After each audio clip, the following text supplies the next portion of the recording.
Something's wrong with Been in the me. game. Is this camera the one I have to point at? I apologize if I say something I'm not supposed to say. This is a disclaimer. We'll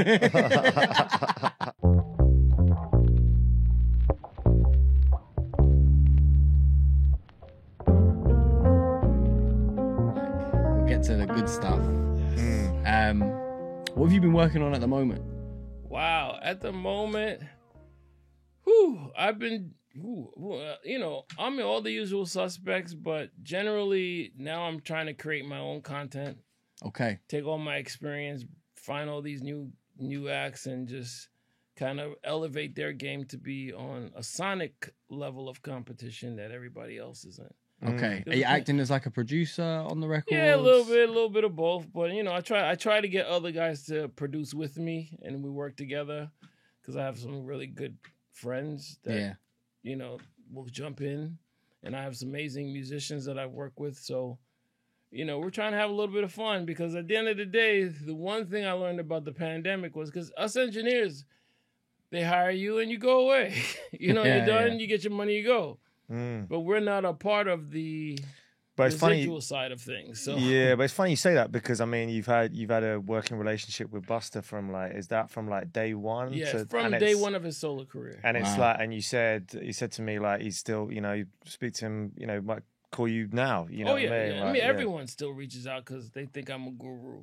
I think I'm an idiot, but whatever. It's okay. You get one thing right, you're like, oh, he's smart. I'm like, no, I'm just diligent. Right. You know what I'm saying? I tell people try to be in a room with smart people. Well, I don't know, man. I think you deserve more flowers than that because the sonic imprint of the records that you worked on, especially like in the 90s, that's what people are chasing now. And they're like, fuck, how do we get this? Like, how can I get this? How can I get this? I spent my entire 20s trying to make my music sound like those records. Wow. So, and it's like, that was one of the questions that I wanted to ask you was, what's your sort of like opinion on those records now, like the mixes, how you would mix back then to sort of like the standard in which you're trying to hit now? Wow, that's a really amazing question because, I'm still trying to chase my sound back then. Because we're all in the box. Like it took me, I officially got out the box maybe 7 years ago. Like no matter what, I needed an SSL or a Neve or damn near 8 analog XLR cables, mold them together. Like that was my stick. I knew, and my problem with digital was not so much that yes, you could record, but you lost a lot of emotion, a lot of feeling. Yeah. And if you notice my records, anything I mix, it's about the feeling, not about the sound. Not about what you hear. I tell all guys, like, you're as good as your tools. So the rest, you have to just get the emotion out. I had one argument with somebody online, and they're like, you keep saying that, I'll research all kind of stuff. And they're like, no, that's unnecessary. You just have to be able to hear. And so I said, so if I send you a pair of there was a company back in the day called Radio Shack. So I said, if I send you a pair of Radio Shack speakers, could you do a good mix? Sure. Yeah, man. And he got quiet. Good point, yeah. You're as good as your tools. Yeah. If a producer doesn't know his MPC or his whatever he's using to make his music like the back of his hand, he's not going to get those calls. Yeah, of course. He's not going to, we have to squeeze everything out of what we have. I couldn't agree more. I didn't understand that because I heard people say this a lot and I didn't understand that for a long time. And then a few years ago, I was working and then I started to work in like bigger spaces and then I'll go back to MySpace and I'll be like, I've outgrown my speakers. And I understood, I was like, I can't get everything that I need to get out of these speakers anymore. I love them to death. I love how they sound, and I love mixing records on them. But then when I go to Sean D's studio and I'm jumping on his PMCs and I'm like hearing stuff like, oh shit, that's how I need to get this bass rocking, you know. And I can't do that out of what I've got. Like, so I think it's true. You're jammed. Yeah. I'm constantly researching and when the pandemic, because I had plenty of time to figure it out, and I wasn't at Quad living there pretty much. I was at home. I always have my own computer because it has my plugins, what I do. So I just go in with my HGX, plug it into their interfaces, and then go to work. If I have my clock, sometimes if I'm going to live there for a while, I'll bring clocks or whatever, all that kind of stuff, whatever. But, when I'm home trying to work, I didn't really care because I was, so now I had to perfect being in the box. Yeah. And it took a lot. It took a lot because, I literally was researching and trying to squeeze every inch out to not just increase the dynamic range, but just to get to the point where, perfect example, in the analog world, it's not a perfect world. We're fighting noise floor. We're fighting noise floor all the time. If all this gear, tape machines, whatever, you don't want to hear. You could hear shh in your mix all day, and that's just because somebody didn't bias the machine properly, or somebody didn't record in the right levels, or even on tape, if you didn't have your kicks and if they weren't mapped out right. One time I had a guy, there's a reason why what needs to be loud is at the ends. Because they'll slowly bleed. It's just math. It's magnetics. Magnetics is not a fine line. It's like a nice little circle, round thing. You know what I'm saying? Yeah, there's a current. It moves. So at the end of the day, if you don't know what you're doing, it's going to bleed. So if you don't know how to get the levels right, man, you know how many tapes I got where the hi-hat, because it was just too hot, just destroyed the tape. Right. So I had to literally make magic happen. So trust me, analog is not what it's all cracked up to be. But we figured it out. And there was a sound there, we were listening to some of your mixes before you came, and we were playing it out of the phone, and we were like, no, we have to stop. This is not what are we doing here? We're not getting what it was meant to be, And that's another good question, obviously, because you're so detailed with it and you care so much about the sounds. Was there anything when you started to hear these records started to get converted for DSPs? Was there anything that sort of stood out to you in terms of the codec and how it changed the sound? Anything you didn't like? I can go down the list. Because, not just codec, the companies are trying to save on bandwidth. Yeah. You know what I'm saying? Because they got to feed a lot of people. And not really that many, but they got, that's what they say. I know what the real number is, but that's a whole other conversation. I won't get in trouble. I don't want to be a target on my back. But, the truth of the matter is they're trying to save, whether it's storage, whether it's streaming, whoever's getting what. Well, and people don't realize it's not actually in the cloud. No.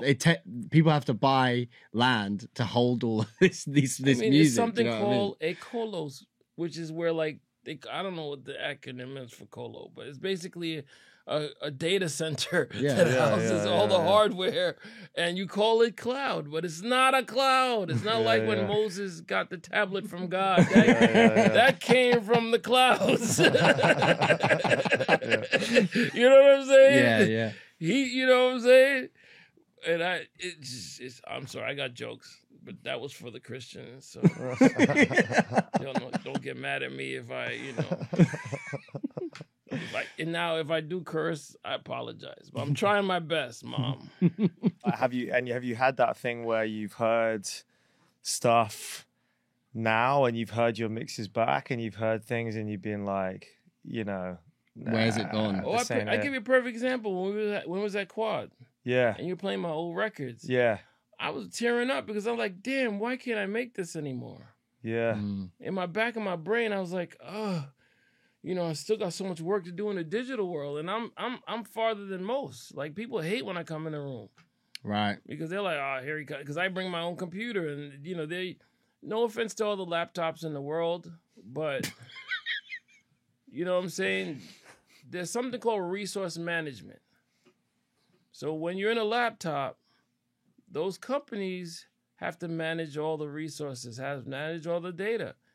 And now you have put this heavy door in front of it and asking the door to do everything, but it still has to ask permission from the OS to do it. So if that layer is there, y'all wonder why it's not that hard for me to make better music than y'all. Oh.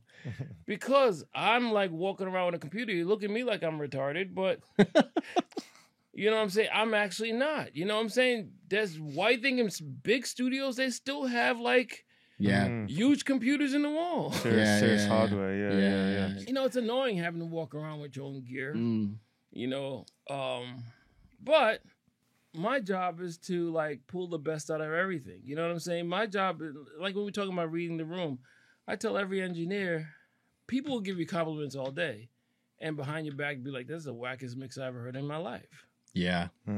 But in the room, you could tell when you're not like when you're nailing it. Yeah, body language. Everyone is like having a good time, enjoying themselves. You know what I'm saying? So I don't need to talk. I don't need to ask. I know. Yeah. Because if I ask you, you're gonna tell me it's good. Yeah.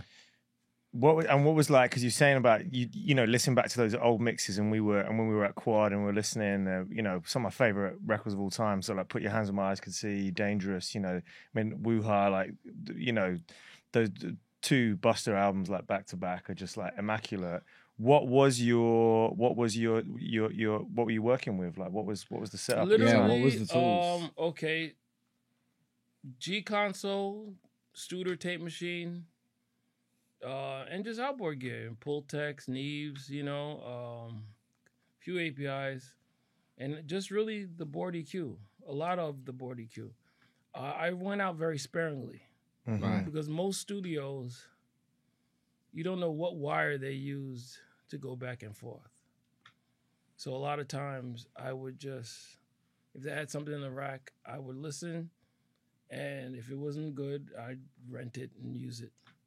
Right, yeah. Just I didn't know whether because there's different cables. Gepco has a sound, Yes. Mogami has a sound, and it makes an imprint. And I don't like neither. I don't even like snakes. I'm a weirdo. I think you know. Well, and even getting a little superstitious with that. No, it's not even that. It's just like you're talking about current. So you got I'll push 60, 40. 3-4 dB on EQ, and it if you don't have the right connection, it can do something. It's gonna fall apart. Even like plug sockets, it's like makes a big difference. Yeah, so, I was chatting to $1 Million Snare and the mastering engineer, and he was going on about like how he had this one unit and he kept changing the power supply, and it was making a massive difference, and now he's like so precious about it because he's like, if I change the power supply, it's going to change the amp of the sound. You know what I mean? So it's like, so it can be super important. The one thing that I like, I'm super interested in, and I like, obviously being a massive hip hop fan, there's something about, obviously bass is like one of the most important things nowadays. It's even more 808s, everything. It's crazy. But there's something about the low end in those mixes from like the 90s. And then it kind of changed. It started to change in the mid 2000s, late 2000s, and now it's like it feels. No one can say it's not big bass, but there's something about it that just doesn't. It's not rounded. It's not full. It's not. And what do you think? Like in your expert opinion, was the cause of that? Like not the digital side of things, but like obviously how you were getting those sounds in the 90s. In the 90s, I mean, we were all basically all right. Let's just talk headroom. Yeah, very important. So on a console, if you go to Master Fader, like on SSL, there's I think it's 26 or 23. Don't quote me like and start chatting in the chat. Like, he's a moron. I already came in telling y'all I was stupid. So I plus 2.6, plus 2.3, whatever, plus 20. It's about 126 dB of headroom. Before you kind of you're at like here's zero, and then there's all this headroom. So there's plenty of places for the transients to go. Now, digital, for you to make that up, they now bring the level down to minus 18, minus 20, minus 60, whatever. It's not much. Yeah. So our gain staging, even though they try to make the range work, but for us, it's a different world. So when the Pultec's coming, when the board let's say you have, let's keep it simple, 22 tracks coming in into your master fader, you got so much headroom, so much depth, so many places for the transients to go that, it just makes a difference. That's like for me, when I mix in the digital world, I'm at minus 18. Yeah, yeah. You know what I'm saying? I literally have 0 there, but when I look at my levels, I'm maybe at some point, depends on the record, I can go to minus 16. Yeah, yeah. But I literally, I look at guys, when I get a session, and the sessions, everybody's pinned to the wall. Meaning, the faders themselves are if you can see a There's little no bit of this room. console, the faders are up here. Yeah, yeah, yeah. You know what I'm saying? The first thing, when I'm mixing, even in back in the day, my faders are down here. You know what I'm saying? I'm with the SSL, because it had so much headroom, so much power, people would light it up like a Christmas tree. Yeah. You know what I'm saying? And I'm like, well, yes, I'm going to get this whole album. Right. Because I'm the opposite. So all of a sudden, you're mixing half the or 2-3 songs on the record. I'm mixing my half, but when they compare the two, your record sounds this small, mine's is this big. Because you got the dynamics. You got the dynamics. If you don't understand how an amplifier works, you're in the wrong business. That's interesting, because there's obviously techniques by very credible engineers on the West Coast that are doing almost the exact opposite. They're running everything through they're running the bass and the kick back into an SSL, and they make sure it's redlining, and then they pull it down on the output and bring it back in, and then that's their sound. Yeah, but it's small. Yeah, it's small. My bass is never small. Yeah, I love it. My compliment is when you tell me, "Hey, can you bring the bass down?" Yeah, that's a good note. Yeah, I'll give you so much. I don't care, because I understand the math. They don't man. I can go even crazy, and y'all could, but there's something embedded in audio, which is where your water table is. LA, most places is 500-600 feet to get to earth ground. right. New York is about 200 feet average. So why New York we had better records? If you go to any room that Dre was working in, there's 8 subs in the room. Because he needs 8 subs in the room. Because how's he going to get the presence that he needs for the records? Yeah. Because there's the faster, man, it's common mode. It's just math. It's just real simple. So the faster your stuff can go back to the power company, the better your audio's going to sound. But the slower and the more loaded down it takes, you know what I'm saying? I've been working in rooms where you put a meter on the ground and it's like a tenth of a ground of resistance. And you go to some places, it's 30, 40. LA, it'd be 60 ohms. Yeah. That's a lot. Yeah, yeah.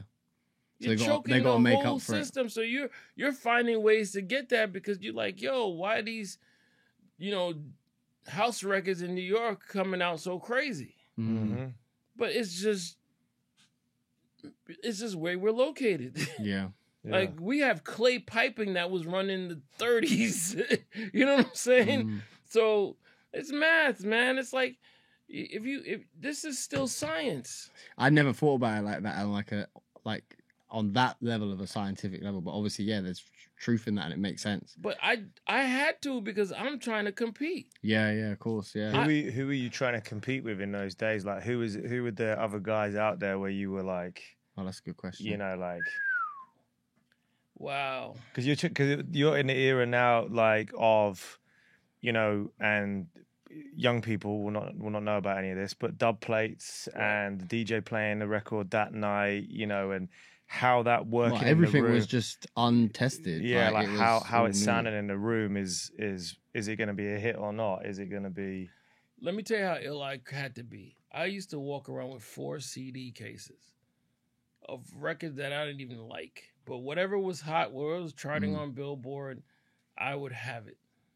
Because at the end of the day, back in the early 90s, there was something called Mix Show, where the DJs would just have free reign to play whatever. So your song either has to be just as good or better. So if it's right here, that DJ is going to be like, oh, I can't go to this record because I'm trying to keep my listeners. So I would ask the client, so, some clients get mad when I say, yo, what record you trying to play against or whatever? Like, what do you mean? I'm like, me. so I'd be like, so I had to play knowing the room. I changed it up. I'd be like, so if you were on tour, who would you like to be on tour with? Who'd you like to have open up for you? Right. Because, everyone, listen, when you go to the restroom and you're about to sit down on the royal throne, you think it smells like potpourri. But if your mate comes behind you, who died in this room? You know what I'm saying? So the reality is, if you stay in your bubble, you're going to think everything in your bubble is amazing. Yeah. So my goal, my job, my whole thing was to be like, we have to compare, because if I'm not sounding bigger, better, or just as good, that DJ ain't gonna play my record. Ain't gonna play. I take everybody's record as my own as the mixer, so I'm very passionate about it. But honestly, that's what producer. I can't tell you. Producer would come in the room and be like, one time I'm gonna tell you, we were working on. It's a great example. We were working on a story, and Easy Mo B, I had done the mix, whatever. Easy Mo B came in, and Easy, phenomenal. He knows his game at engineering. He knows what he wants. So he starts changing the mix. So I sit back like, maybe he doesn't like it. About an hour in, 45 to an hour in, he's like, yo, put it back the way you had it because it was dope. I looked at him like, I ain't saved nothing. He's like, well, you ain't save it. I was like, I thought you didn't like it. So I let you go. No, he's like, no, I love what you did, but I thought maybe I could pull out more. And I was like, yo, you got to come back in 2 hours. Got to go back. So I had to go back. We both started laughing. Because in my brain, I was like, yo, he may not like it. Because my goal is not to, I don't mix to what I like. I mix to, like, what's going to work out there. Yeah, what it needs, yeah. So I let, whatever you give me, I let that determine the path. And a lot of guys, especially was it template guys or preset guys? I don't know what those guys are. The guys that buy templates. Like, yeah, okay, you buy a template, you may not be experienced in it, so the template that has something worked out, you put it on, it might make your music sound better, but it may not make it sound right. Yeah, like a Drake template, because they want to sound like Drake, but they're not really making Drake records. You're not records. sounding like Drake. Yeah. It's just better organized, so your music sounds better, but what key is it in? Yeah. Because frequencies are working keys. So sometimes, depending on the mid area, it might be 200 or it might be 208. It needs a might be totally different EQ. Yeah. And now all of a sudden, the stuff starts to pop out the speakers because you're in the wrong key.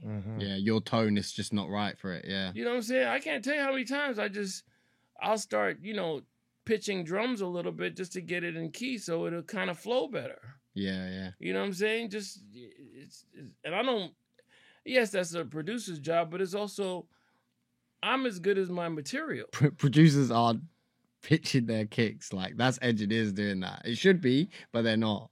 I get it a lot, and I'm like, they're sending a kick, and I'm like, this kick is like, it's so rounded and it's got a lot of color, so it's making tones, and it's like, it's not linked with the bass at all. No. But there's a cool plugin, Knock. You know Knock? No, I don't know Knock. Knock. Yeah, it's by a guy called Decap, and you can put it on your drum bus, and then like you can change the tone of the kick, and then actually put it in the right tone, and then add more of that tone, like it has like a wave. Oh, that's kind of neat. You gotta show me that, man. Yeah, so if it's like, if you're dealing with like, I use it if I'm doing like an indie record, it's not very like hip hop heavy or something, and I want, obviously nowadays, if you put like, it's like when the Arctic Monkeys came out, they did the AM album, they put like 808 kicks behind the drum kick, because it had to compete against all of the dance records out there, just like what you were saying. So that was like my idea behind it, and I'm like, okay, cool, we need to start doing that, because if it comes out, it goes in a playlist, and then the next song is like Billie Eilish, and it's gonna sound whack and just weak. So like, even if it's not, doesn't like the genre, you don't think it needs like a big 808 kind of kick or whatever, like it does, because that's what every other record right now is being played. Well, it's got to be, you got to have that full kind of frequency range, I suppose. Like, that it's not going to be like. Think about it. Now headphones have 3-4 drivers on there. You know what I'm saying? So your in-ears, 3 drivers. Yeah. So you gotta give it information. Like, but I'm notorious. I don't change people's kicks. People swear sometimes I change people's kicks, but I really don't. I might split your kick, and then I'll have 3. Different EQs focusing on areas, and then I use the console inside, the mix fader inside of the Pro Tools, whatever, to balance it out. So you still have your sound, but then I could push a little bit here without affecting what you were using. Yeah, like running like parallel stuff. Yeah. I guess it's parallel. I don't do the parallel EQ stuff. That's not my thing, but I do. I'll split a kick in a heartbeat. You know what I'm saying? To just get the little bit. And it could be 1 or 2 or 3 dB, but to boost certain frequencies and now I can play with the shape and make it rock really well, So when it hits work the for master that bus, record. What talking of plugins, and you being so like in the box now, because you said right at the beginning you're like still chasing your old sound, so there must be like a thought process in like some tools that have standed out to you as like, oh, okay, cool, I'm hitting, it's almost getting it. It's helping you re-achieve that sound. What plugins are you using? Wow, I have a lot of methodologies depending, like, because different guys use different like SSLs, so it depends on what they use to model that plugin. I might use it here and there. I used the one that SSL made. I love that one a lot because I'm not an SSL man. I just like the neutrality of it. Yeah. And if I need a Neve, because the basis of a Neve is basically about a lot of current. Yeah. So your sound is going to be a little different than an SSL. So, and API is, so it depends. I have different go-tos. I don't have one. It depends really on the material. At the end, there's some great, there's some great things I like to use at the end. Are you using the like emulation of the Studer that you said you used like back in the day? No, I wish I tried. I didn't like it. The UAD one. UAD one's good, but I'm looking for this richness, not this sonic, not a personality. I want the richness of what Analog Tape a did. feeling. It's when the plugin's trying to add character almost. And I'm like, nah, it's not the same. But it's cool. But I have other ways to do it. I don't believe in saturation and this and that. No, I can't. You can't make me do it. I'll find the tones in the individual sounds, and I found that that's a better sum game versus trying to pull it from one thing. So you don't use any saturation? Nah. I mean, you talked about, this kind of takes to another subject where you talked about, hearing the demo and hearing what they really liked about the demo. And there's kind of, there's a different way of thinking rather than like, okay, I'm going to kind of enrich this or I'm going to push certain things. It's like, you're like, well, I'm not going to win the mix, if I... No, I literally will tell them, make sure that they send whatever they've been listening to. Because you've been listening to that song for over 1,000 hours. So if I come get your session, I'll even take your stems with your plugins. I don't even care. Just, whatever. Just print the reverbs and stuff separately and stuff. Delays separately. but you know, it's what you're accustomed to, and then I'll work around that because I'm gonna take what you gave me to a whole nother level. Now, if you butcher the headroom and do whatever, then we have to have a conversation. Yeah, if everything's peaking. You know what I'm saying? Yeah. But if it's relatively cool, you know, I'll take a Pro Tools session, I'll put a VCA on it or whatever, DC, I don't know what they call it these days, whatever. Put a VCA on it. And I'll bring all your stuff down at the same levels, just down like 10 dB. I'm home free. What about so like nowadays, obviously, you'll be getting like a lot of instrumentals sent to you from like Fruity Loops. And, you know, the producers in Fruity Loops, like they like to clip, you know, that's like the big thing. And they're like, I get a lot of them, and it's like, especially because I do a lot of drill, UK drill, and it's the 808s are distorting, the kick drums distorting, and I'm looking at it and I'm like, I wish you didn't send it to me like this because I could achieve that in a better way. Right. Do you like go back and say, can you send it to me like lowered? Like, can you remove this clipping, or do you just work with the clip? And I work with the clip unless it's really like noticeable. Like, because sometimes if it's gone, if I have 3 or 4 dB, I'll work with it. If I don't have any, if I have nothing and it's smacked and it's red, because what'll happen is when I start making it and do my thing, and then when mastering gets it, it'll disappear. Yeah, it's gone. Yeah, because there's just no, like, it's just, I've seen it's happened to me one time when mastering took something and, you know, they totally, like, they just destroyed it. And they made it so loud that things just started falling apart, like kicks were just disappearing. And I was like, what are you doing? I gave you this thing low as hell. You know what I'm saying? Yeah. But, you know, my gain staging is pretty much on. Right. Yeah. So if you try to blow it up that way, you know what I'm saying? At some point, things will just start disappearing because that's what it does in digital world. Yeah. Because the computer, whatever, doesn't know what to do, and it just, boom, I've seen it happen. Back to, so to jump around, but just because you're talking about the mastering, like through your career, did you have relationships with certain mastering engineers or records? Took the words out of my mouth. All of them. Yeah, they were my best friends. Because what happened, because I used to just compare my mixes to CDs, I'm comparing them to mastered CDs. Mm-hmm. So a lot of the times, the thing that mastering is trying to do, I've already done. Because I'm not mixing a record for what I think is cool. I'm mixing a record for what's already popping. So, you know, one time I had a guy mastering something at a very big mastering house. Actually, it was a Whitney Houston record. And long story short, I was like, yo, when I heard the master back, I was like, what happened? And so I was like, I told the guys at Arista, I said, can we make some tweaks? Said, yeah, make some tweaks. So I went to the mastering session the next day, and I told the guy, hey, do me a favor, can you turn everything off? I said, what do you mean I just turn everything off and just listen to the record. And he did, and turned around and said, I'm sorry.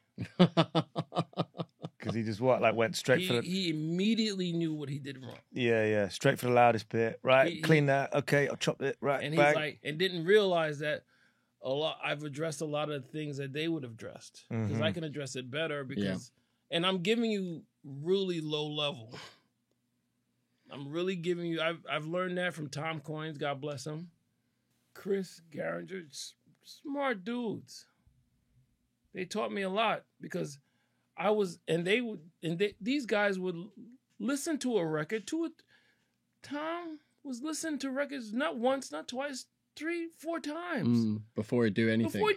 Yeah. He's just listening to masters and figuring out what he could do to take it to the next level. And that's all it should be. It's the extra 5%.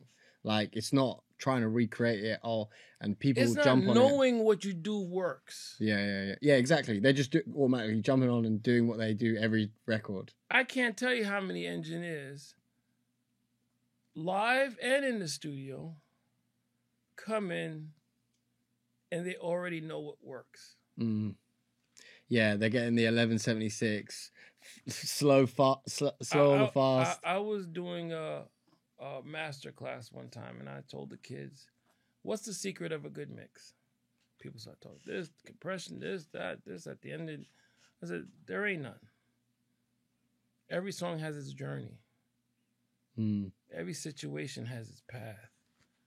Our job as mixers, or your job as a recordist, as a recording engineer, whatever, is to give that material the cleanest and the best and the most pristine, and sometimes maybe not pristine, but the journey that when it goes to handshake to the next person, that journey can make a hit record." Yeah.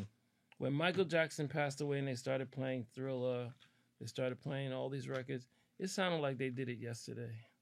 100%. Yeah, They started course, charting again. Yeah. Because, and this is something Buster, me and him always, we strive for. Make timeless records. Yeah. And the crazy part, when we did Woo-Ha damn near came out a year and a half later. I mean, the record that Put Your Hands Where My Eyes Can See, they've been using my snare.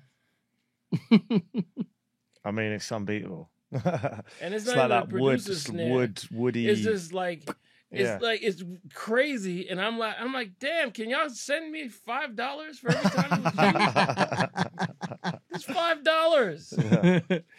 What? But the crazy, and it's just like, and a lot of guys would ask me like, how did you? And I'm like, yo, it's only EQ, it's only the console, because all the other math, like I'm not having like this crazy chain of things. Yeah. You know what I'm saying? So I'm really basic. It's everything in the board. So when you try to add stuff and you're like, I know what this sounds like, but then who knows what, like we talked about earlier, cabling. We don't know what's, like I would walk around with my own cables. Yeah. Nowadays, I still walk around with my own word clock cables. Because I don't know what word clock cables back there when we're using, you know. Could be anything. It could be anything. Yeah. That's interesting. Talking about like your process now and being in the box, I'm quite interested because obviously you seem to have like a very structured way that you particularly like to work, and you're constantly trying to refine it and, you know, make it as best it can be. Yeah, you got me in a nutshell, man. Yeah. That's deep. But when you look at other engineers, and obviously because you back in the day, you're saying you're comparing yourself to other engineers, so obviously now you're still doing that same thing, right? Say someone like you know, you talk about mastering, like a big thing now is like a lot of mix engineers are mastering their records as well. Like Jason Joshua is like obviously probably one of like the flagship guys for doing this. You know, he's created his own plugin, God Particle, that is essentially put it on at the beginning of your mix and mix into it. Like, what's your opinion on something like that? Shout out to Jason Joshua. Mastering is an art, because I had to learn how to master, because a lot of the clients that I work with now, they can't afford mastering. And, you know, so I went to a deep dive. So I literally built a system for mastering. You know, you try to master inside of Pro Tools, good luck. Look at every big mastering house. What are they using? Yeah. Yeah. See, it's not, you can't reinvent the wheel. How they get to their 5% is different how we get to our 5%. You know what I'm saying? And by the time we give it to them, some of you guys only give them a chance to get 2%. I'm trying to give them 10%. Yeah, you said the mixes are low. You know what I'm saying? Yeah. So they have the tools. They have, shout out to Sequoia. They have the amazing programs that will take mixes and to a whole other level. Yeah. You know what I'm saying? And if you don't know, as a engineer, and thinking you're gonna run these plugins to make your mix louder, you're screwed. Yeah. And all of these records are really screwy.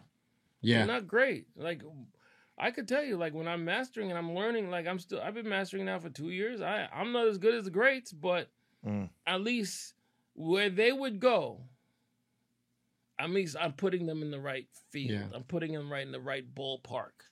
You know what I'm saying? I would love for them to go to Sterling. I would love for them to go to the great places. You know what I'm saying?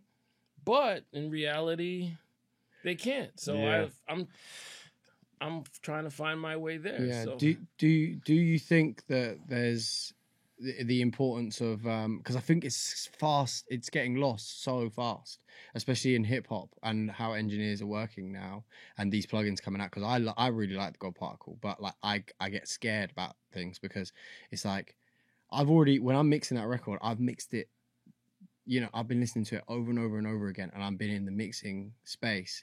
Like there's something to be said about giving it to someone else to find that last. Sometimes that's all it is. It's just a new pair of ears, right? It's not any crazy Shadow Hills compression or anything like that. It's like they just need a fresh pair of ears on it. Yeah, you're snowblind now, and you need Well, that's why when I'm mixing in Pro Tools, I'm in Pro Tools. When I'm mastering, I'm in Sequoia. Yeah. And I treat myself the same way by giving myself enough room that when I'm in Sequoia, I could get it to where it needs to be. I'm using I thought you were going to say something different, about sort of the modern stuff, which was the very crude way, I would say, if someone had like no technical understanding and and mastering is a dark art as far as I'm concerned. It's not a dark art. I don't know it's been sold as a dark art. I don't know what they're doing in there, but they won't show you. Yeah, they won't break open the template, but. Let me tell you something. You know what it is? It's a different methodology. Mm-hmm. Yeah. But, they're dealing with 3 channels, left, right, center. Mm-hmm. You know what I'm saying? So they found ways and different devices to play with that to bring some life back to your mixes. Yeah. But you can't look at it and think of it like, it's not man, one time we should do this. We might have to do a part 2. Yeah. But done. But it's like there's such a difference in cabling that you'll be surprised how a cable can change your mix. I'm talking about not 10, 15, 20, 30, 40%. Mm-hmm. It's really that bad.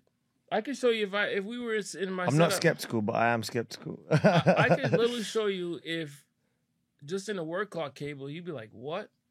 I mean, I can actually play you an example of my Pro Tools mix that I did on a laptop. And I took that same mix and opened it up on my tower. Mm-hmm. And you'll be like, okay, this is not snake oil. Yeah, I couldn't agree more, because I think I used to be a little bit cynical to it as well and be like, come on, like, is it really making a big difference? But then you talk to the people at the top of their game, like yourself, and then in my opinion, like a brilliant mastering engineer, currently $1 Million Snare. I think his work's incredible.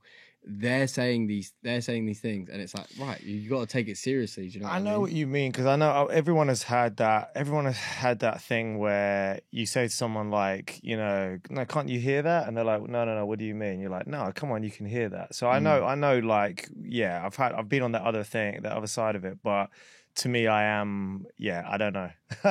You play the guitar though, like surely you know that you've had that. You must have felt like different leads. Oh yeah, going in. Like, yeah, this is what we're talking about. No, like 100. No, there's like 1 million. Yeah, and there's 1 million point. I'm gonna show you something crazy. Shout out to Adam Audio. You see this cable right here, right? They're not sponsors. That's all getting censored. No, I said they're good guys. Yeah, Adam are cool. Yeah. And this headphone brought me through the pandemic, having to mix inside of like broadcast mixes. So you see this cable right here, you would swear that cable's a cable. Mm. Now this is the cable that I got and I actually have their cable here. If I can find it in there it is, in my magical bag. So I could actually show you a test, and this is a great cable.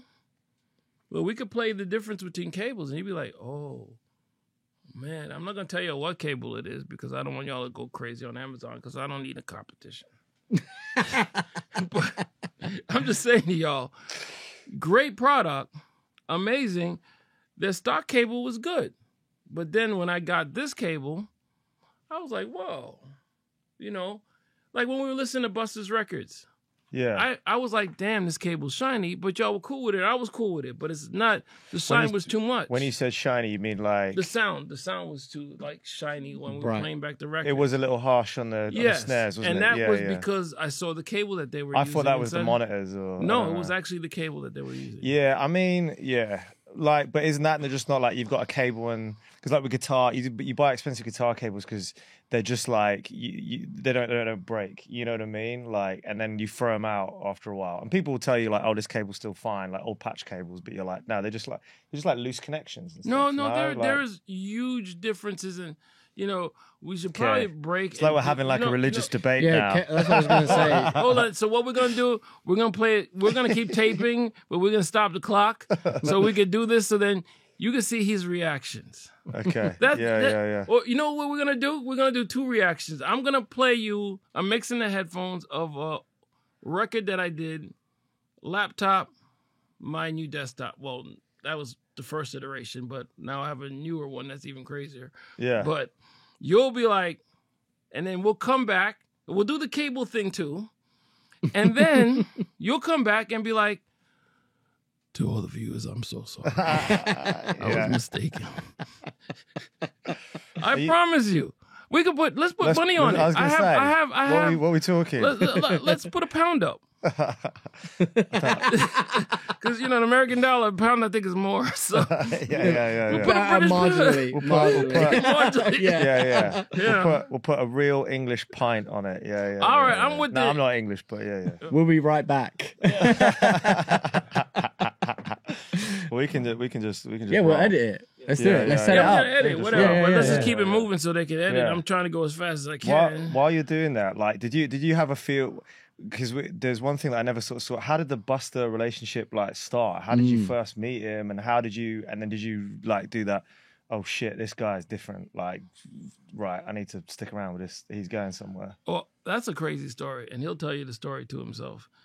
When I met Busta, I was working in a studio in Long Island, and I was doing my own thing in another room. And then the owner of the studio was like, "Hey, I got this guy coming in.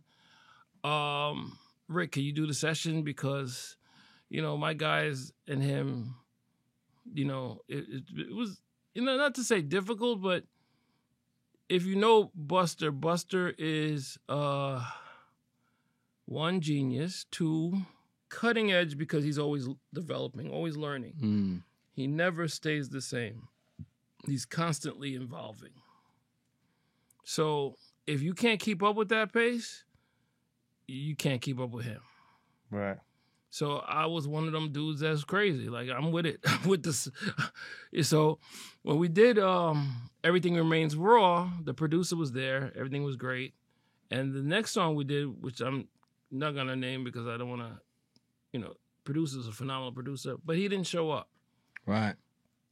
So we had 3 sessions. He didn't show up. By the 4th session, I just told Busta, hey, let's just record it. You know, because, you know, the label's paying for the time.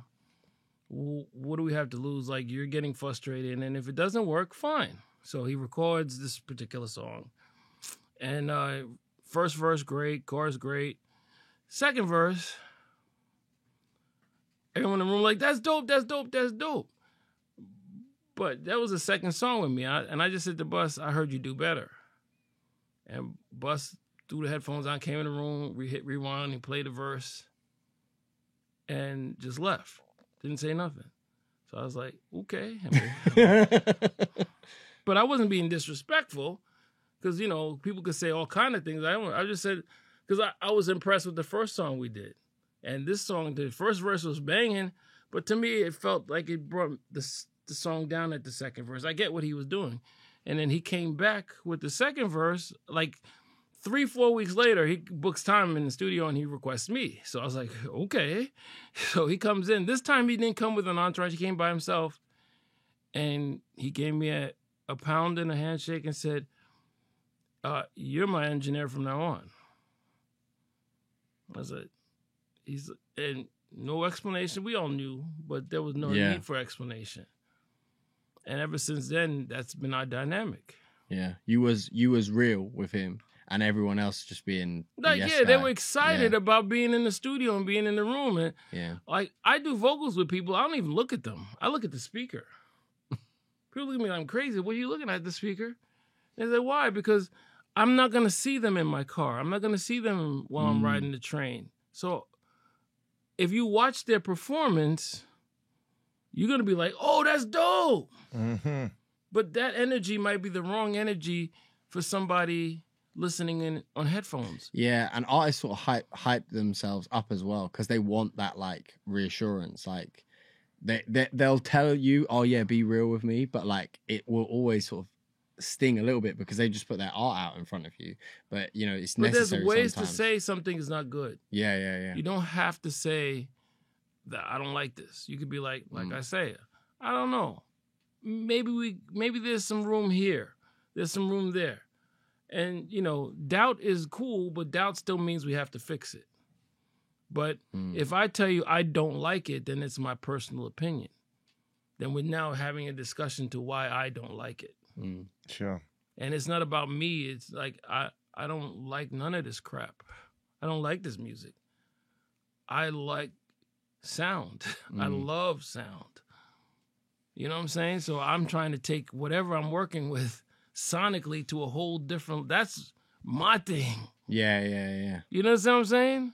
Yeah, it's not about the lyric. It's not about how about the it's- style, yeah. not about the genre, not about nothing. So if you ask me if I like something personally, I'm going to be like, nah, my opinion don't matter. Let's get done with the mix and I'll tell you. Let's see where this journey, if I could take it to the next journey. Because I've had to recuse myself from a mix because I just couldn't. I didn't have enough information. I couldn't get it there. I was like, I can't. I got to get busy. And I'd be like, hey, we did the song. And then I just, because if we're not all aligned as to the purpose of why we're in the room, then why are we here? It's going to be too much work. But everyone I'm in the room with, whether it's when we was working on Black Star. Oh, amazing. Fun project. Yeah, Mos Def, Talib Kweli. Yeah, incredible. Incredible, guys. We were in the room and they were trying to figure it out because that was their first album. But we were in the room with purpose. We were in the room with a goal in mind. And because of that, it didn't matter who didn't know who's first, who's what, who's more experienced in the room. That all doesn't matter if we're all aiming for the same purpose. Yeah. But if we're not, then egos come into play and it becomes not worth the squeeze. Yeah. The juice has to always be worth the squeeze. That's dope, man. And so some people think I'm an ass, not the other word, because we're, whatever this little thing is hold. But I'm really not. I'm just trying to, I'm in that room for purpose. You're doing your job. That's you know what I'm saying? Yeah. I'm not in that room to make you feel like you're the hottest thing on the planet. I won't diss you. I won't disrespect you. But my job is to try to make this record have a chance to compete with all these other records out there. And now it's even worse. You can't do it with one record anymore.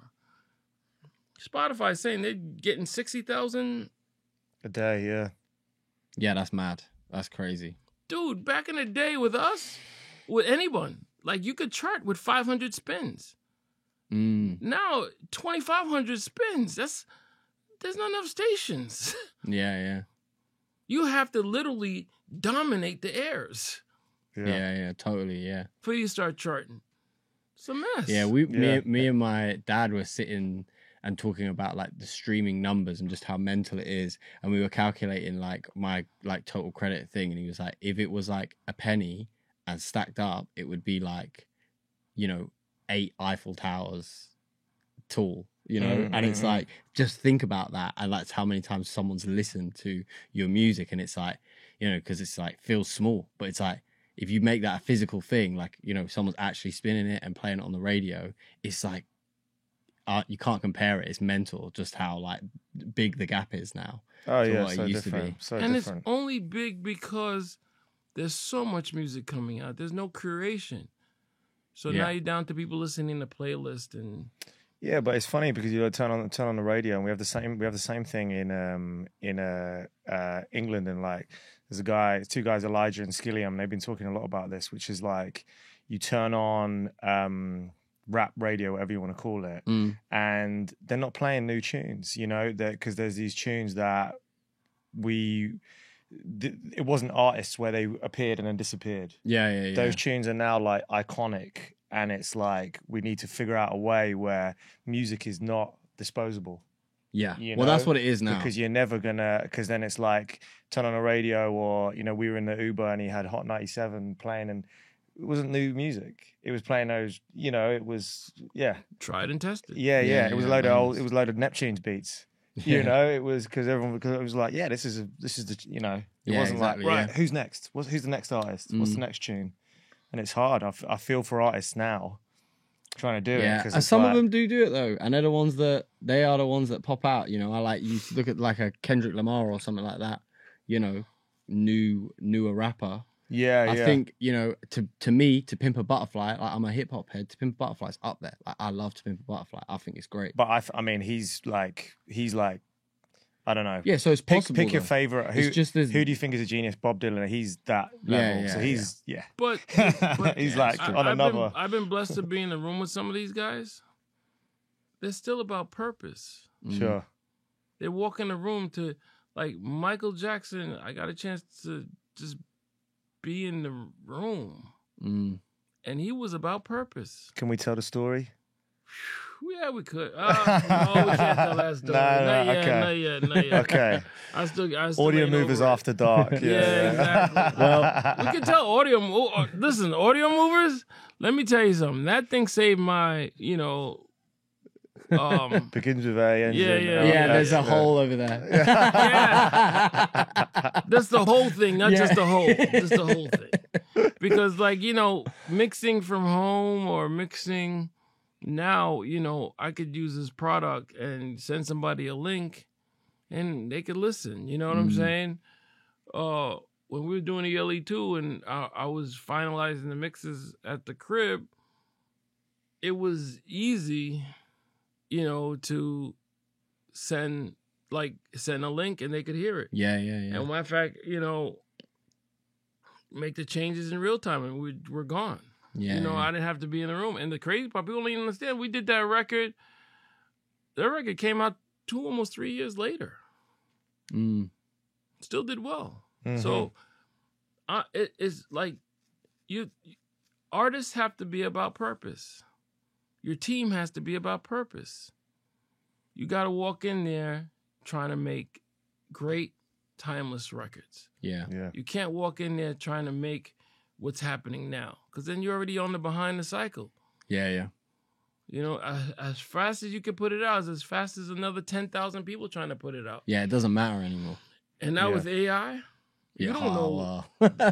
People are pumping out 10, 20, 100 songs a day, trying to create volume because they're hoping they can get a playlist or they can create their playlist and you'll find a few thousand people to jump on a playlist. That's revenue for them. They're not in it for the art of music. Yeah. They're in it for the sheer we have marketing dollars. So ignore that and just create with as you said, with purpose. You have to go into that room when you're on that microphone and make timeless great records. Amazing, yeah. And you'll 100%. Never go wrong. Kendrick, timeless great records. Yeah, 100%. Without a doubt. Yeah. And you can't deny him. There are other artists that pull from everybody. Like the other day, I was watching someone on the gram and one artist was pulling all these dope lines from 1,000 other artists from back in the day. Yeah. And I was like, geez, no originality, but it got him on top. Yeah, he's finding the best records. Now because of the internet, damn, you're exposed everywhere you go. Yeah. Yeah, that's up for 5 minutes and there's a million reviews on it. So it is what it is. But for those people that have truly shown their ability to constantly be changeable, constantly be adaptable. Yeah. They're remainable. And that came straight from Busta Rhymes. That's his whole concept. Yeah. He's like, That's dope, man. all right, we're taking a Well, break now. yeah. Hold on. Right. Okay. Yeah. Yeah. Sorry, we're I giving wanna- you a lot of gems. It might be 2 shows. I want to get Igor in here for this as well. Well, we're gonna, Right, we're gonna. get Matt's, Igor in Matt's this. about to lose his pint, so He's going to lose his pint. yeah. Go on, you sit down and do your test. Not really an audio feature, this one. Welcome to our cabling podcast. Yeah. No, but it's different. So, Yeah. well, we can now. Let's see if you hear the difference. Or if I snake oil. But you hear no, my ears are shot to bits, mate. Okay, I play guitar in a band with no in-ears. So No, but we don't do it scientifically. We need to do it scientifically. we need How to do you look want to at- do it? We need to It's look like at spectrographs and. No, yeah, kind of. Yeah. However, and you, But basically, you don't involve headphones. well, unfortunately, this is a headphone cable. So I'm just showing the difference between headphone cables and okay, we have God in the room. God is going to make something happen. This adapter may be a problem, No, but 'cause we're not in. it's metal. No, 'cause it's like not the way cable, it's small. No, it's okay. It's Adapter's okay. not gonna. He's gonna give us forgiveness for that. Adapter is just amazing. Okay. The most amazing adapter ever. Yeah. Welcome to our adapter podcast. All right, we're trying now. Here we go. Yep. Okay. I'm just gonna play the record you think is Snow. I'm glad you're doing that. I couldn't work it out either. No, this, The side with the cable is left. right okay. and left. But that's like a universal standard. The side with the cable's always left. You ready? Here we Yeah. go.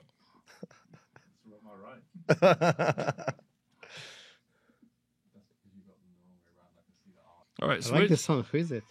A mix I did with somebody. It's a good song, right? Yeah. Not bad. I kind of know Okay. what I'm doing when it comes to those things. I may not be technical enough for this. Let's try. Let's try this cable. No. No, of course you are. This is just, yeah. Oh god, kind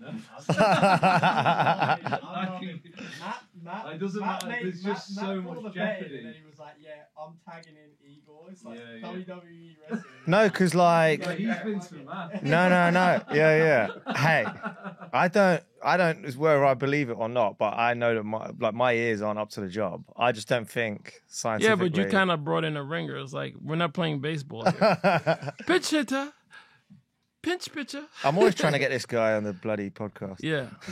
Oh, you trying to get it? Oh, okay, good. So we're actually taping this. Yeah. The look of concentration. I mean, we need some Speedy Gonzalez to. Yeah. Yeah. It's really hard to say. Yeah, to AB. Yeah, but I mean, There I are would- differences, though. maybe I can't really tell that there is like a sonical. Oh, no. Yeah, but No. No, listen. Just We're I making know. content. No, I listen. I believe you. I'm not saying which you prefer. That's not the Yeah. goal. The goal is to say that there are differences. If there's with an cable. audible difference. There is an audible difference. I know it's hard because you want to scientifically say without a question No, of we a don't hear doubt the difference. that when you measure it, you can. Yeah, well, but I like the cable. I'll take that. That's a lot. That's a lot. That's a lot. That's a word. No, it feels much better. Quick comments there. Yeah. That in itself is a mess. That's a message.